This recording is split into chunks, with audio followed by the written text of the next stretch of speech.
एक समय की बात है। एक छोटे से गांव में एक गरीब परिवार रहता था। इस परिवार में एक माँ, एक पिता और एक बेटा था। वे लोग गांव के लिए काम करते थे और अपने छोटे घर में बहुत ही संघर्ष करते थे।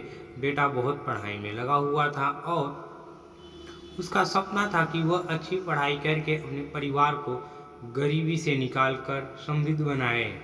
उसने रोज रात्रि में देर तक पढ़ाई की, अपने सपनों की ऊंचाई तक पहुंचने की कोशिश की। धीरे धीरे समझता गया और बेटे की मेहनत उसे फल देने लगी।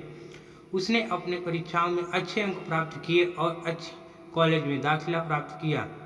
परिवार में उसकी मेहनत और सफलता का गर्व था। बेटे की पढ़ाई पूरी हो गई।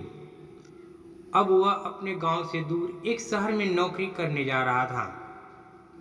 परिवार ने उसे आशीर्वाद दिया और उसे बड़े उम्मीदों के साथ रुखसत किया। शहर में उसने एक अच्छी नौकरी प्राप्त की और वह खुश था, लेकिन समय के बाद वह अकेलापन महसूस करने लगा। अपने गांव के दिनों को याद करते हुए उसका मन उदास हो जाता था। वह चाहता था कि उसे परिवार के साथ रहे, उनके साथ अपने सपनों को साझा करे। दिन बीतते गए और वह अब अपने परिवार के लिए अपने शहर में वापस जाने का निर्णय ले रहा था, लेकिन उसकी नौकरी और अनुभव का छोड़ने का विचार उसे दुखी कर रहा था। अतः उसने अपना निर्णय लिया और अपने गांव वापस जाने का निर्णय किया। उसने नौकरी छोड़ी और अपने परिवार के पास वापस गया। परिवार ने उसे खुशी से गले लगाया और उसके आने की सुख दुख बातें सुनाने को कहा। उसकी वापसी के लिए एक सपना की तरह थी।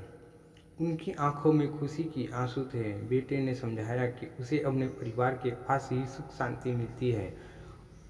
उसकी असली संबंधी तो उसके प्यारे परिवार में है। वो खुश था, लेकिन उसने अपने सपनों के लिए नहीं, अपने घर वालों के खुद को बलिदान किया। वह जीवन की सही महत्वों को समझ गया था और अपने परिवार के साथ हमेशा खुश रहना चाहता था। उसकी आशा थी कि कहानी दूसरों को प्रेरित करेगी और उन्हें याद दिलाएगी कि सुख शांति और प्यार परिवार में ही मिलते हैं।